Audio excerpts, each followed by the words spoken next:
Whatever you do, don't fall asleep. I am eternal, child. I am the eater of worlds and of children. We'll tear your soul apart. Here's Johnny. Be afraid. Be very afraid.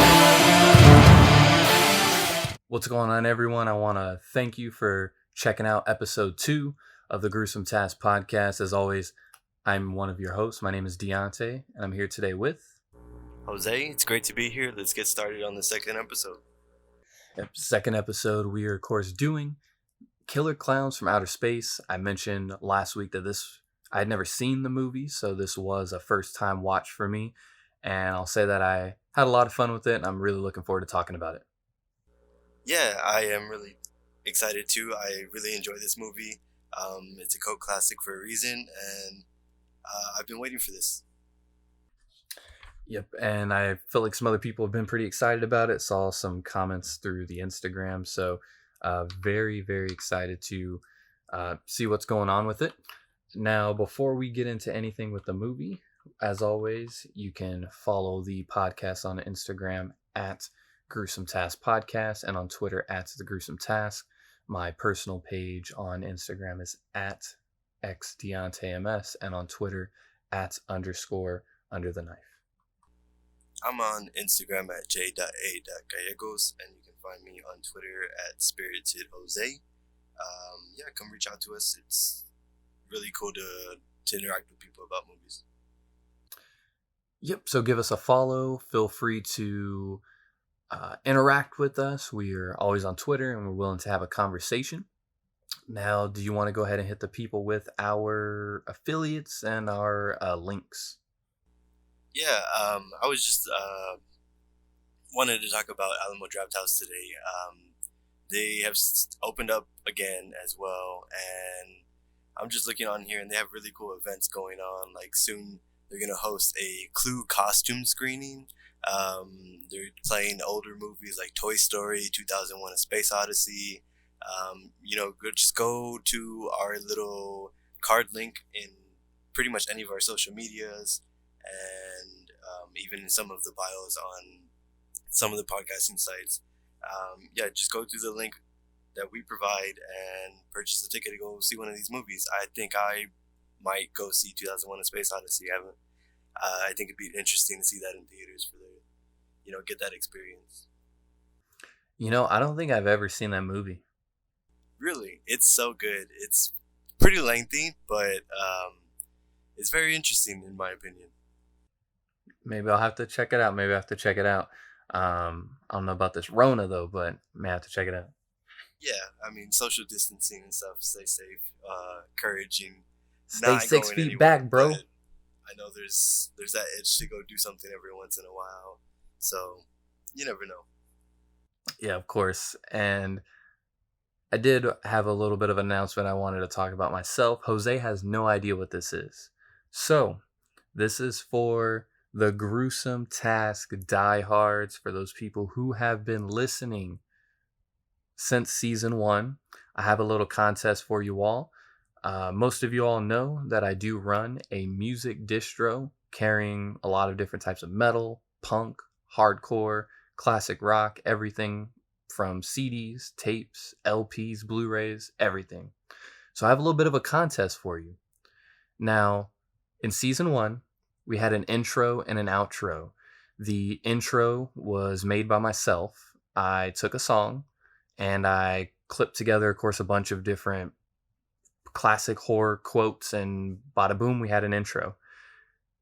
And then the outro was just a song. The first person to send, you guys can send it to either Jose, you can send it to myself, or you can send it to the podcast Twitter, Instagram. The first person to guess the band, I don't even need the song.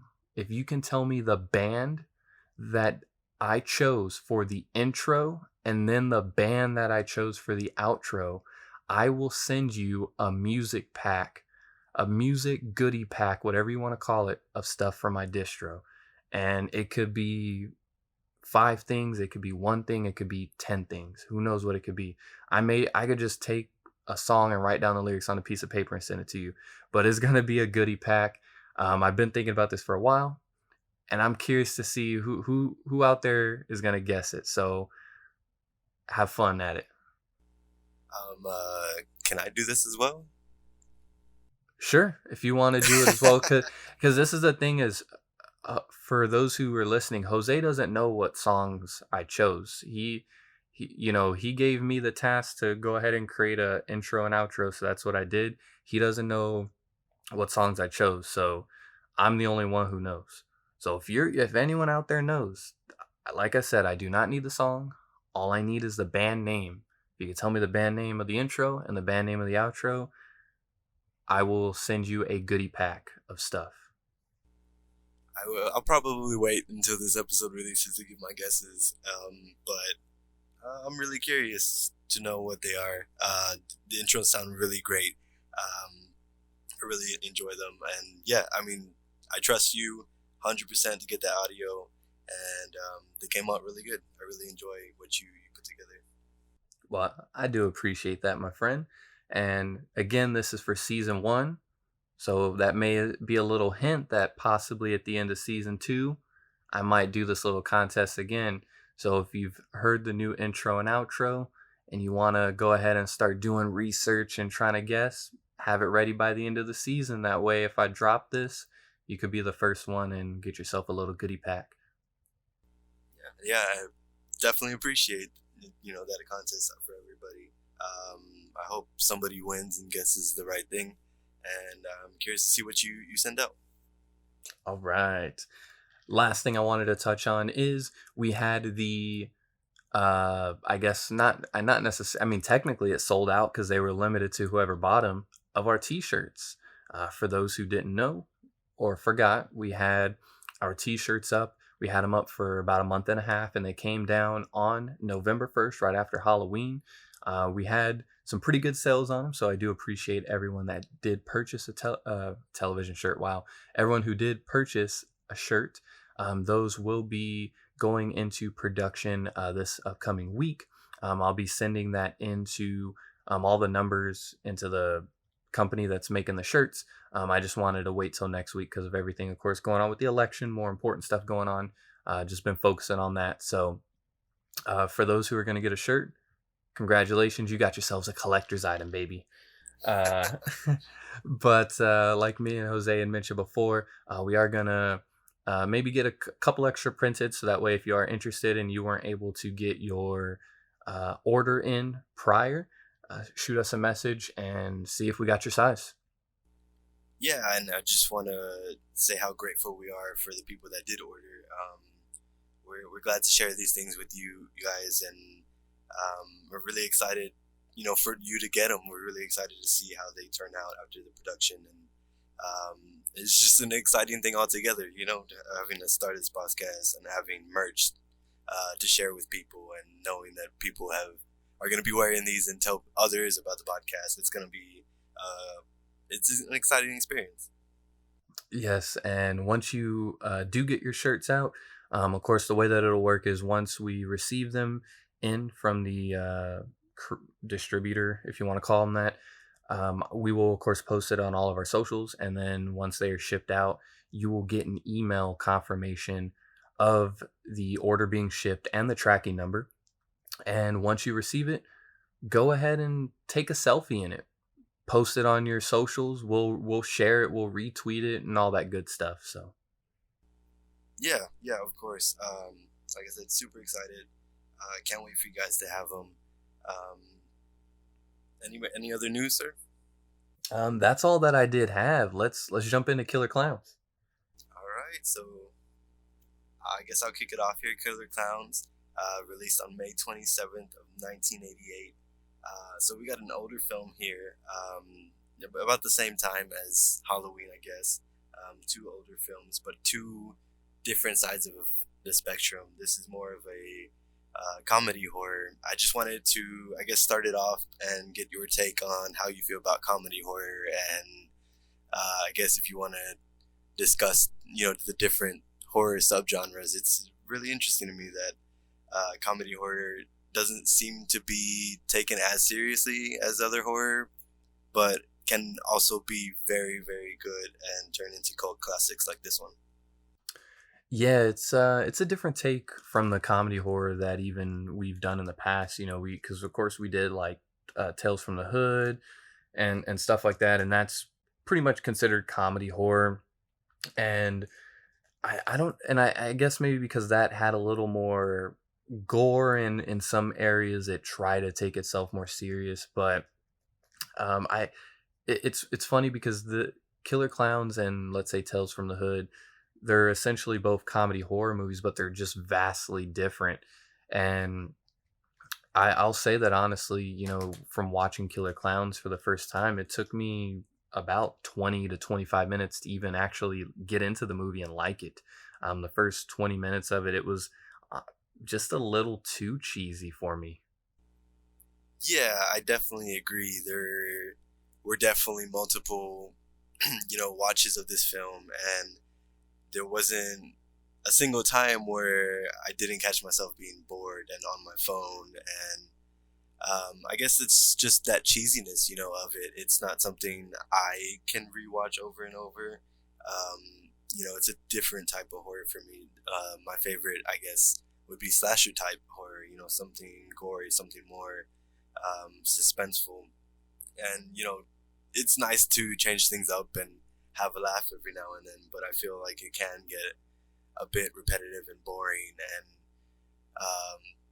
reliant on these jokes too much, and they become too cheesy. And but I feel like Killer Clowns is top tier comedy horror. It's something that's good to put on every once in a while, and you can actually laugh at it and enjoy it and appreciate what it has to offer. Not I feel like comedy horror isn't always successful, but the good ones like Killer Clowns can really stand out and give a good pathway to other comedy horror, and maybe eventually something that changes the genre completely. Yeah, exactly. And I was gonna mention this as well as at least off the top of my head, I can't really think of too many comedy horror films that we get nowadays. Why do you think that is? Do you think it's just because when Killer Clowns came out in 1988, a little bit of that cheesiness and kind of bad acting was so common then and just normal that if something like that tried to come out now, it wouldn't do as well? I mean, what's your thoughts on that? I think factoring in budget and the marketing nowadays, like everything is really focused on taking itself too seriously when it comes to comedy horror. I think the last decent, comedy horror, I didn't necessarily watch it, but I've heard good things about it, was that Hubie Halloween that Adam Sandler just came out with. And I haven't seen it yet, but I've heard, that it's pretty funny and it can be something different and something like that. And but it also caters to a specific audience. Like a lot of people, when wanting to watch horror, they want to be scared. They don't want to necessarily laugh. And just the contradiction of those two words together, like being scared but also laughing, it doesn't.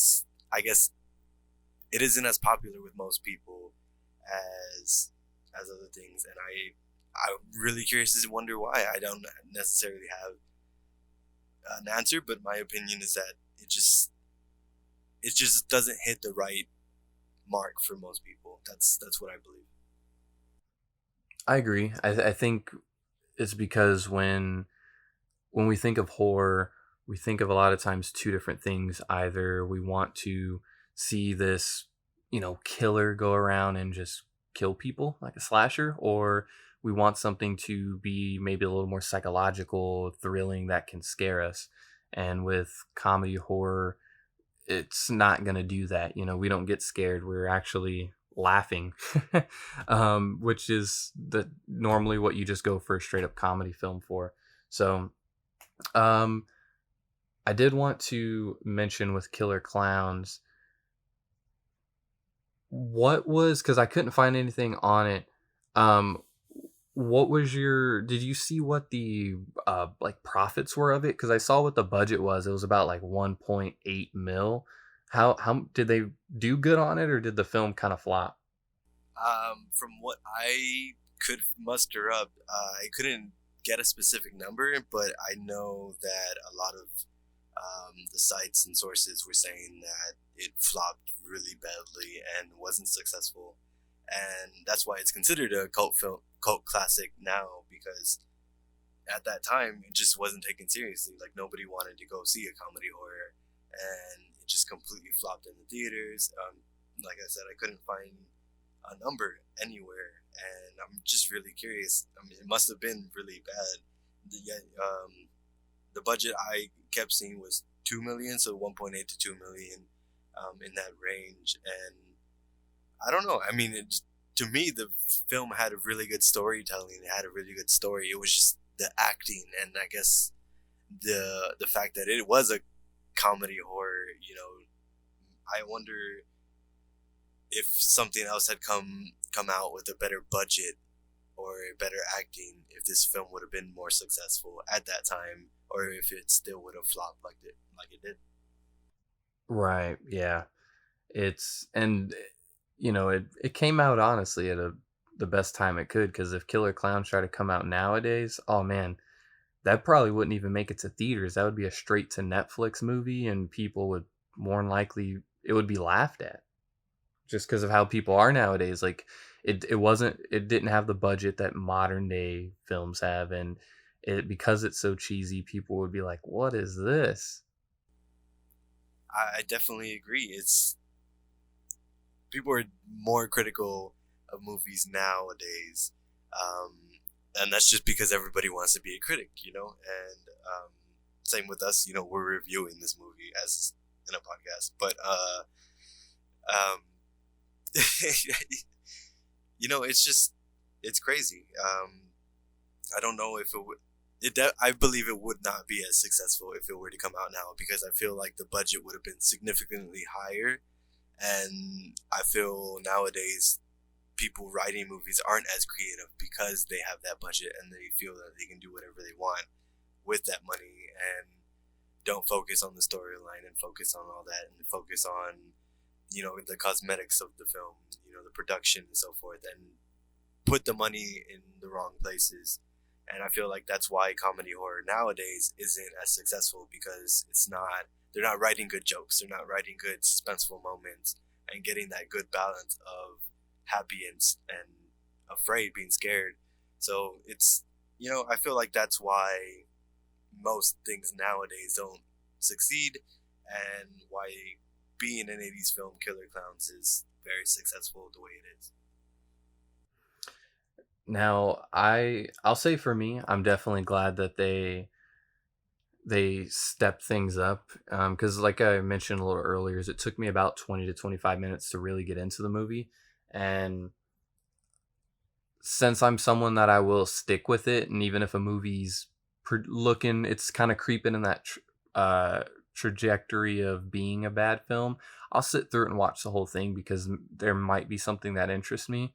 But for someone that maybe is going into this modern day, that's never seen this before, and they don't normally like to give films a chance, I think the fact that it took so long for them to get going is pretty bad. I think this movie would have done better if we got, I don't know, maybe an introduction to I don't want to say introduction to the clowns, but maybe like a kill scene a little bit earlier, because I mean the beginning with the kind of taking of the old farmer man and stuff. I mean, yeah, that happens early on, but it's not really like the kill that you want to see. You know what I mean? Yeah, I think the kills you. But I mean, you get through that first 30 minutes. They're setting up a decent story. I mean, like I said earlier, the acting I don't necessarily agree with. I know you have some pretty negative thoughts about Debbie there. But Debbie is ass. Yeah, and the first 30 minutes do drag by, but once you start getting to this, I do want to bring up, I mean, there's 40 kills that you can count, like seeable kills. actual things you can count. Not necessarily when you go on the ship and stuff and you see all those hanging things. It's very hard to count all those. So there's at least 40 people who were taken from this town and killed by the clowns. Um, so it really does pick up, and you see a lot of interesting and unique killings. Um, and I really enjoy the fact that this is a simple concept. It's in the title, Killer Clowns from Outer Space.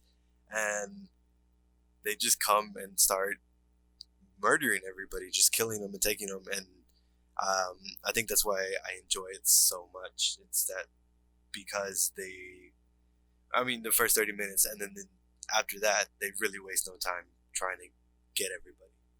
Hmm. Yeah, I guess for me, because thinking about that, the movie's an hour and a half long, so if you're taking 30 minutes of it, it's kind of like, a third of the movie is in my opinion Snoresville, and then you have an hour of good stuff. I would have wished that you kicked it right off with some heat right away to really grasp me. But you mentioned the actors, and it's being that it's from the 80s, you're gonna get some of that. There's a typical, it's kind of hard to explain, but there's just a style of 80s acting, and even like late 70s acting, that you can kind of see the same tendencies through almost any movie you watch from that time period, from like, I would say 1978 to honestly probably about 1992-ish, 93-ish. I don't, I'm trying to think of examples, but it's just the way that a specific way that the actors talk, the way that they're kind of oblivious to certain things. When they're kind of scared or they're reacting to something, they all kind of have a specific way that they're going to react. And you get a lot of that in this movie. And so it didn't bother me too much, but Debbie, oh my goodness, she was horrendous. To me, it was if she's never acted before in her life, which I know she has because I looked at her, prior history, but she was the worst of them all. It felt like she was delivering her lines very bland. She did, and the best scene that she had is pretty much towards the end when all the clowns are basically going for her, and they go to her apartment and they're all trying to get her house or whatever. That's like the best acted scene that she did, but everything else was just horrendous. I feel like the only reason that it was pretty decent scene at that final where she was kidnapped is because she was really surrounded by these clowns. It's very easy to be scared by that, and that also factors in the budget and everything. I know the budget. I read that it was entirely spent on production. The clowns and visual effects were done at the filmmaker's expense. So they were really trying to focus on working with that minimum budget, and I think they did the best that they could. The acting could have been better, but like I said, I really enjoy the storyline of this film. It's really unique. Not necessarily as far as the clown aspect of things, but I enjoy how they made it very silly, but also at the same time kind of scary. Like these clowns, if you take the time to look at their details and the way that they move and the laughing and their voices and stuff, it's pretty scary when you think about it. Like just putting myself in maybe Dave's shoes or Mike's shoes, and just kind of going through what they went through in this night, and realizing I probably would react the same way. Like, wouldn't believe that these killer clowns are from outer space and trying to kill us. Like it's one of those outrageous ideas you come up with in your head, and you put it out on film, and you get that specific audience who agrees with you. Like, dang, that's pretty scary, and you got to admit, that's an interesting concept. But then there's the other people who just oh, you're kind of weird for thinking about stuff like that. Yeah, I feel you. I wanted to touch on this. So, how we talked about in last episode at Halloween, how a lot of movies use the whole babysitter thing, right? Mhm. So this movie does what a lot of older movies did as well. And at the beginning, you get all the, I thought they were teenagers, but they're college kids, and they're all parked at this random spot, kind of on a cliff in the woods area in a car. I feel like we see that so much in older movies, and you even see it sometimes in modern movies where I'm wondering, is it just because we live in San Antonio? But I've never seen like modern day people go like drive to a like this cliff or this area in the woods where it's like all beautiful and you could like sit in your car and relax and look at the stars. Like, is that not real? Is this just a movie thing? Or am I crazy?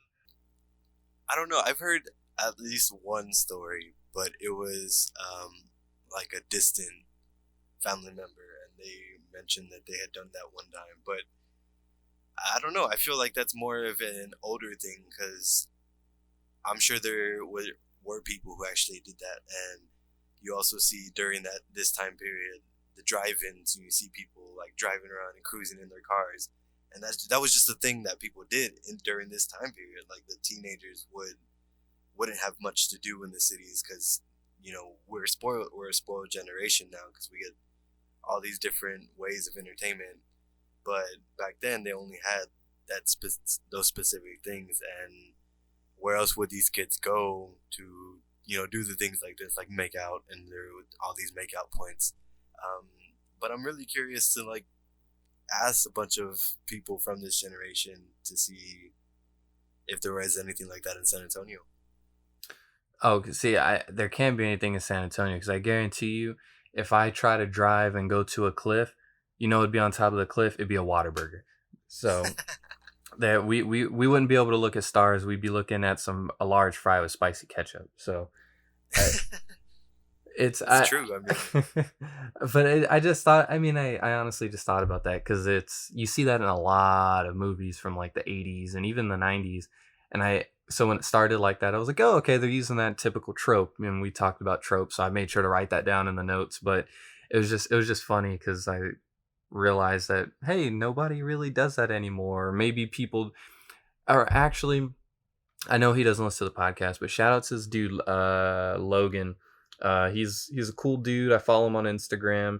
He's into like hardcore and stuff, and he lives up in Canada. And he has the most beautiful pictures. And it's like him and his girlfriend, and they will go out to these like cliff kind of areas and out where like there's all this water, and you could see that in the background. And I don't know if he kind of lives out there or what, but maybe it's just we're living in the city in San Antonio, so we don't get that.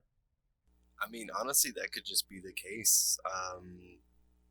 Being in the city, it's very hard to find very nice scenery.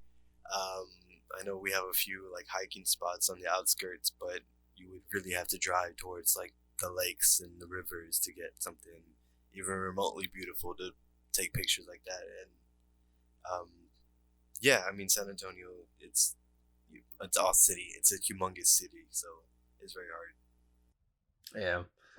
So, um, how did you feel about the circus tent spaceship kind of thing that the clowns were doing all their nonsense in? How did you feel about the design of it? Um, what were your thoughts? I thought my original thoughts were like, dang, this place is a little too big. It's kind of unrealistic, but I mean that's the point of this movie. It's not supposed to be realistic. So then after the rewatches, I looked more closely at the detail, and I did enjoy the fact that they were outrageous with it. It was humongous. It was decorated like even Mike says in the film, like from Clowns or Us. Like they went to a specific clown store, and everything was just wacky and goofy, and but at the same time, kind of scary, And there was one specific part where they went into that room, and it was like the energy room with that energy ball. I really enjoyed the artwork of that and how it was portrayed. And, this gigantic chamber look like you look up and you look down, and there seems to be no end. Really just put perspective how big that place really was. Yeah, at first I feel like, I don't know if it's because I wanted something more realistic at first, and that was just me not thinking about what the film was and everything. So I was kind of like, oh, this is a little lame. But then I became to enjoy the design, and I paid attention as you had where they were hanging the people that were wrapped in the cotton candy.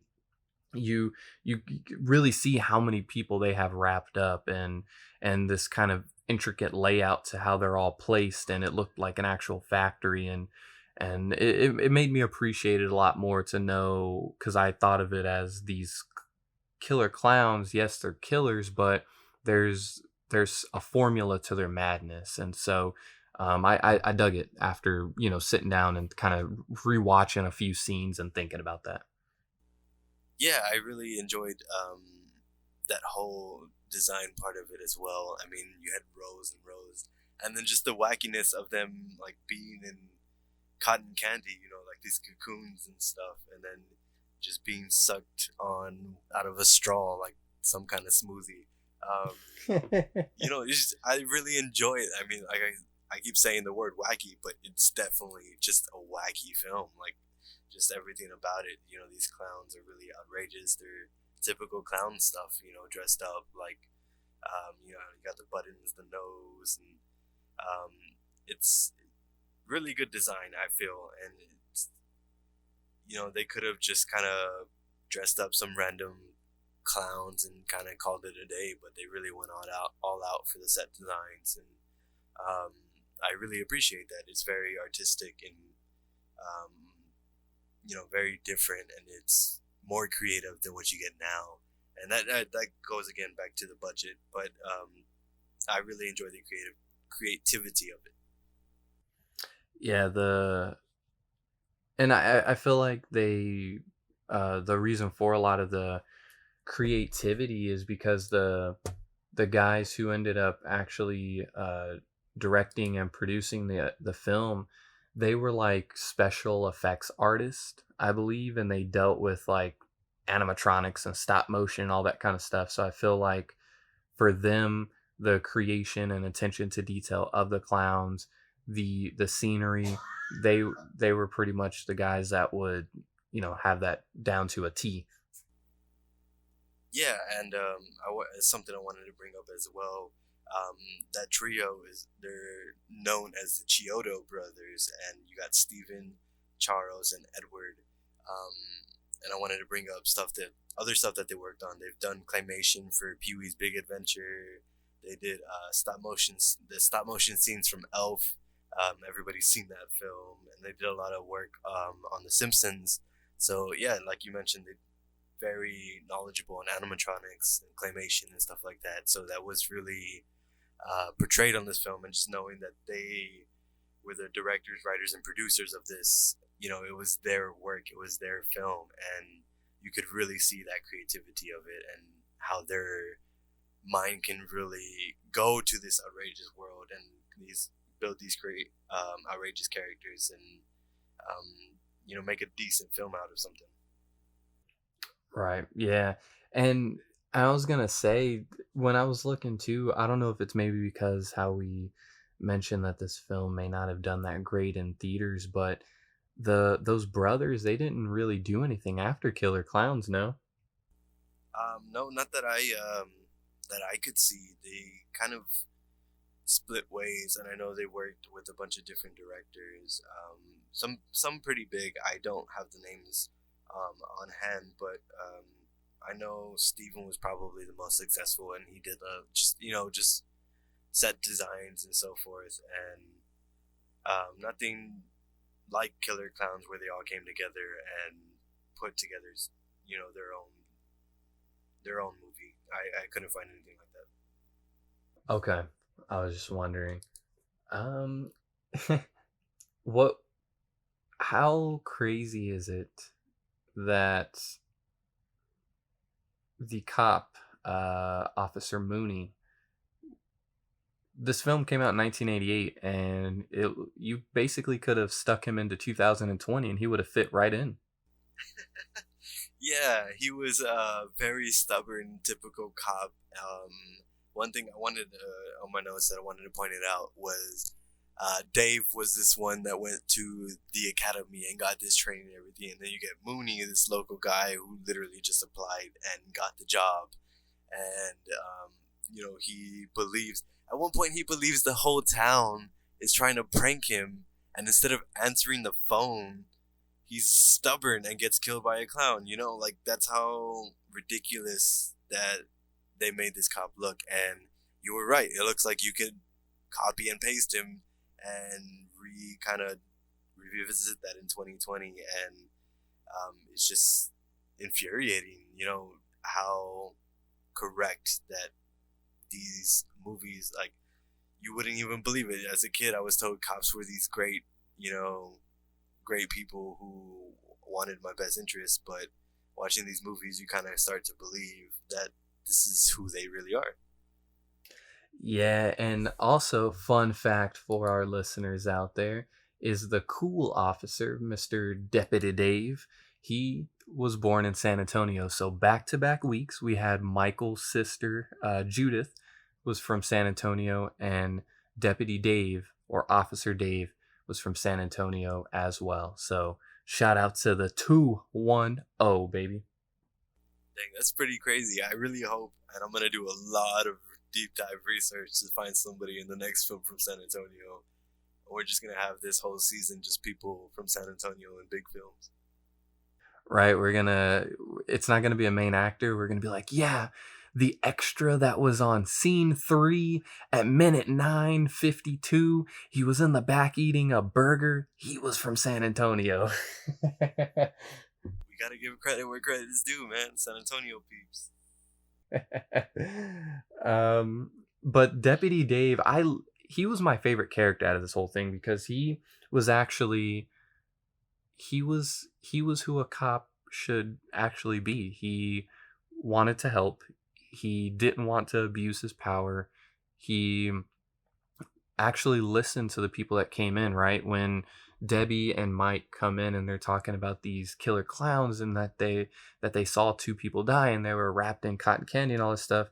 Like, he wasn't like Mooney, who was just, oh, you those guys there, because he mentioned how he was like friends with the ice cream truck dudes or whatever. He's like, oh, they're just playing pranks. They're all from the university, blah blah blah. Like, Deputy Dave was like, hey, they said that they saw 2 people die, dead. Let's check this out. Let's look at it. Like, he was how a cop really should be, and I really appreciate that. So, and his acting was great too. I feel like in all the scenes when he needed to be serious, he was serious. When he needed to, when there's that tension, because he was in a prior relationship with Debbie, which I'm sure we'll get into, he just played everything great. His character was awesome. Yeah, I mean, he was definitely a good actor. I really enjoyed his acting performance in this, but there were a couple moments, like, I know you mentioned he's who a cop should be, but I feel like there were a couple moments, like, he did get jealous that Mike was seeing Debbie now, and after not seeing the tent where, Mike said the tent would be, he immediately arrested him, but there was a giant crater there, and you could immediately, like, suspect something was here, something put a big old hole in the ground, so you could kind of believe Mike in a way. So, just little things like that kind of rubbed me the wrong way, but for the most part, he was a decent character, really good. And I feel like that kind of goes into this snowball effect of how this outrageous idea of clowns from outer space are killing everybody, and nobody ever believing in the film, and then until something happens, like how they were in the police station trying to convince them they wouldn't, nobody would believe these two kids until Dave saw the Jeep and saw everything, and then he saw the clown being killed, and then he started to react, and this big old snow. And it started with Debbie. Like, she was the one with the first instinct where she first walked in the tent, she felt something was wrong, and she was trying to convince Mike, like, no, this is a spaceship UFO type thing. And Mike's like, no way. Those kinds of things. And Yeah. then they start getting attacked, and he's like, oh my gosh, these things are killer, and we need to get out of here. That type of thing, which I had noticed in the film. Yeah, I got that a lot, and I guess like you said, it makes sense though, just because the whole thing with like if I came up to you and was like, Jose, please, you gotta come over here now. There's like there's killer clowns. They're shooting popcorn at me and they're wrapping people up in cotton candy. You would think that either one, I'm on drugs. Two, you would think that I was like yanking your chain. You wouldn't believe me. Like, there's no possible way where you would believe me until you saw proof of either this cotton candy everywhere or one of their laser guns that shoots the popcorn laying on the ground or someone hurt or dead. Like, you know what I mean? So I get why most of the characters in the film are skeptical. And um, I think it's kind of good too that even though these clowns are like bigger, well, most of them, there's like the little midget clown, but most of them were all bigger than normal human beings. They just looked crazy. They didn't look like a normal clown. Um, but even then, a lot of the characters that ended up like the random characters that weren't significant, but they ended up getting killed, they all are skeptical of kind of what they're seeing. Like the grocery store or convenience store owner guy, he sees these clowns and he's looking like, like like the whole time until he caught, like even when he's calling the police, he's like, clowns, the clowns here. Like he doesn't know that they're killer clowns. He doesn't know like what to really think. And I thought that was kind of a good thing that was written in. It wasn't just honk honk, oh, I'm a squeeze your nose, you're a clown, you're funny. And it wasn't like, oh, you're scary. It's just like, this is really weird. Yeah, I really enjoy that part. That the writing of it is very true to what would happen in real life. Like nobody would believe that these clowns are from outer space trying to kill everybody. It's just um, so like I mentioned before, wacky and outrageous, and um, it just kind of goes more into that. And what did I want to bring up? I wanted to bring up um, the actual kills of these clowns. Like my favorite one was the biker one. You know, he was picking on this little clown, smashing his thing, kind of mocking him, and the guy behind him too, making like the smart remarks, like should have let him ride the bike. You know, those kinds of things, and then uh, just kind of saying like, "Oh, you're gonna knock my block off," and his head flies off. It's very funny, very wacky, and but still very scary. Like how everyone would react, and everybody in the film was pretty smart about it, and it was believable in a way. So I really enjoyed that. Oh yeah, that scene. That's when I feel like things kind of really turned for me. That's where, because I was enjoying the movie at that point because it had come around to me, but that biker scene was the one where I was kind of like, whoa, okay, yeah, these things mean business. I mean, that kill scene was great. I love the fact that like it was so funny that the clown jumps up in the air and then comes back down with boxing gloves. Like I was, and then the thing that I liked too is if you noticed when the biker guy first demolishes a bike, the clown like whimpers like a little, like he kind of was like crying a little bit, but like you don't see tears, but he was doing like the like like pouting. And then that's when he jumps up and comes down with the boxing gloves and he's just like jumping back and forth like, I'm about to knock you out. Like it was so good. It was so good. That scene there was not only the most gruesome kill, but it was like the funniest kill at the same time, which is just exactly what this movie was going for. Comedy horror. You had the most gruesome task kill and comedy kill all in one. Yeah, I really um, like the fact that they succeeded in getting that good balance of that comedy and horror. And then talking about the other kills as well, I really enjoyed the dinosaur puppet on the wall, how he just like ate everybody all at once. That was another one of my favorites. And then what was the other one? Mooney being the puppet, how like that was foreshadowed at one point where he's like, I'm not just gonna be a puppet in their games, and then later on becomes the puppet of the clown. And um, I know it wasn't intended, but the fact that Mooney looked very um, lifelike, like he was in control of his own thing, but still being a puppet, um, brought a little bit more horror into, or me being fear into me. Um, I really enjoyed that little scene right there. I don't enjoy how Mooney was killed because I thought that was kind of ridiculous, him hitting the bar cells and dying. But the fact that he was portrayed as that puppet and that foreshadowing, I really enjoyed that part. I like to think personally that when he hit the bar cell, he didn't die. The way that I saw it is that he got knocked out, and then when the clown like got out of the cell, at that point, I like to think that he killed Mooney when he like stuck his hand inside him to like make him the puppet, because I feel like you said, I mean, it of course it is possible you can die by that, like by hitting your head on the thing, of course, but to me, I just viewed it as like he was knocked out. Yeah, I mean that's probably more reasonable, but I just took it as I saw it, and um, I guess I wanted to touch on that actual clown. I don't know the names of the clowns, but and it's very hard for me to just kind of differentiate them. But the one that was playing with Mooney and the one that kills him, the fact that these clowns know they're more powerful than the humans and can kill them in any way that they want with no problem, but they still toy around with the humans. Like he was just playing around with Mooney, and he willingly goes into the jail cell, and he willingly just like gets arrested, but still like does the thing where he puts his hand to his nose and just kind of like mocks him behind his back. Um, that it's very funny, that comedy horror aspect of it, and then immediately like puts fear into you by being afraid of those punks being killed by this clown. You feel scared for them. So, like I said, it's just that good balance, and I really enjoy pretty much every kill of this movie.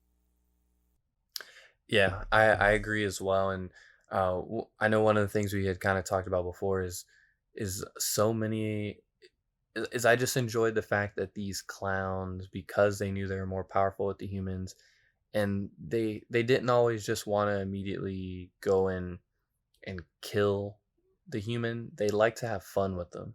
In a lot of ways they toyed with them, like when you have the clown with the who killed Officer Mooney. He could have killed him right away, but he literally played with them. Like the officer was gonna put his hands behind his back and arrest him, and he just like dropped his hands, like his hands detached from his body, and and then he goes as if he's gonna go into the cell, and he walks down like he's gonna go into the cell, and even like Officer Mooney opens it up and he's like, go ahead and get in, and he like gets in the cell, like he's toying with them and he's understanding what's going on. Like it's so perfect. There was the lady, the clown that brought, was it the pizza and killed that one lady, like I just thought it was great. It was awesome.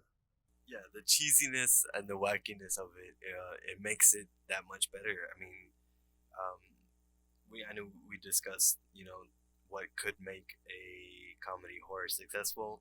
This is it. This is that, being outrageous with it, and having a good story as well, but also making these clowns horrific at the same time. Like I've mentioned, the makeup and the costume design for this movie is spectacular. You take a look at these clowns and the costumes and the details on them, um, they're pretty incredible. And knowing that this was done out of the Chiodo brothers' own pocket, having to work around such a small budget, but still making this look so incredible. It's very amazing to me how creative and how easily this was put together with such a small budget, and knowing like nowadays somebody else could have that same budget but use it in a completely different way and not be successful with it because they lack on that creativity. Yeah, I just wish that people nowadays would be as creative like this. It's, in my opinion, Killer Clowns, it's artistically the best film. Maybe I have to take a look, double check, but maybe as far as the rest of the films that we're gonna review, it might be artistically my favorite film. I'm glad I wrote this down on my notes. They had, I don't know if they did this on purpose. I don't think it was, obviously. Well, maybe it was, because this movie's wacky. But in the final, like towards the final scene, when they bring out the big clown, who his name is Jojo the Clownzilla, which that's hard. Um, they bring him. I don't know if you noticed, but when he's being brought down from that like top part of the circus tent, he has strings that are attached to him. And then like once he hits the ground, there's like no strings, and he's just straight up like attacking that ice cream truck. So I don't know if those strings were meant to be left in and they were just in and they were like, oh, like screw it, they're in there. Or if that was supposed to be the funniness of it, is like these clowns, like he's their head honcho, essentially like the top clown. So like he can't come down on it. He can't just like jump down on his own. So he gets brought down like with strings. Did you notice that? Like, what did you think about that? Yeah, I did notice it. I did not notice that the strings were let go. But I guess kind of remembering back at it, he was moving pretty freely. Um, yeah, that's pretty interesting. He's kind of like a puppet at the beginning, but now he's his own being, and maybe it's just kind of like how he's this, they're the leader, their god type. Maybe he was just kind of resting in that way, because it was a pretty big room, and it looks like that's where they kind of go to worship him. So it's pretty, I don't know, there's a lot of different options with that. But I'm glad you brought him up, because I have here, so the composer's name for this film is John Massari, and he actually worked on Friday the 13th, Part 6, and the music for when Clownzilla comes down into that was actually made for Friday the 13th number 6, but it was scrapped and it wasn't used, and it was supposed to be for the trailer for that film, and it wasn't used, so John Massari came and used it for this film. I just wanted to, I guess, ask what you think about that. Like, that's reusing something that didn't necessarily work for one thing for something else, and how it can still be successful in that way. I think that's great. I mean, that happens a lot in regular music. A lot of times there's artists that I like where they will, like, I think about it a lot. I know this because I'm a Jamie Josta nerd and a Hatebreed nerd, but like Josta has written songs that he realized wouldn't be right for Hatebreed, so he was going to use them for his solo project. But then he helped produce the Dee Snider record, which Dee Snider is the vocalist for Twisted Sister, and for Dee Snider's solo album, he used some of those riffs that were originally written for his solo work, and he used it for Dee Snider, and Dee Snider sung over them. So I think it's totally fine, and that happens a lot. Like, if you look at some artists that have solo records where they have stuff, if you look at who wrote some of the songs, they're members from other bands, and it's pretty much, a lot of times it's leftover stuff from that guy's main band that maybe didn't make it on an album, or maybe wasn't gonna sit right with the fan base, and then someone else uses it. So the fact that they did this with the whole Friday the 13th and then with Killer Clowns thing, awesome. I'm glad that it got out there, because it was great. Yeah, I definitely agree. It was a good piece of composition, and knowing that it still got used in a specific way, I feel I definitely agree. It's a good thing to be able to. What's going on, guys? Deonte here, and I'm just jumping in. As you kind of heard, the audio starts to fade out a bit there. There was an issue with Jose's audio track. For some reason, at around that 54-minute mark, the audio just completely cut out on his end. So the rest of the podcast you unfortunately won't be able to hear. I will summarize it just a little bit for you all. Now, we pretty much just continue to cover on the time frame from when the film came out, mentioning that the Killer Klowns coming out in 1988 was really kind of the perfect time for it, seeing that if it came out in more modern day, The way that the film was structured and some of the kind of cheesiness may not have worked for modern times. Also, maybe some of the reason why it did not do too well at box office is because of the time frame that the movie came out in. Not the time frame necessarily because the movie came out at the perfect time. It's just maybe not what people wanted. You got to think about Halloween 4 was jumping in around that time in 1988 after with the return of Michael Myers. Friday the 13th, of course, was big. Nightmare on Elm Street and various other horror movies.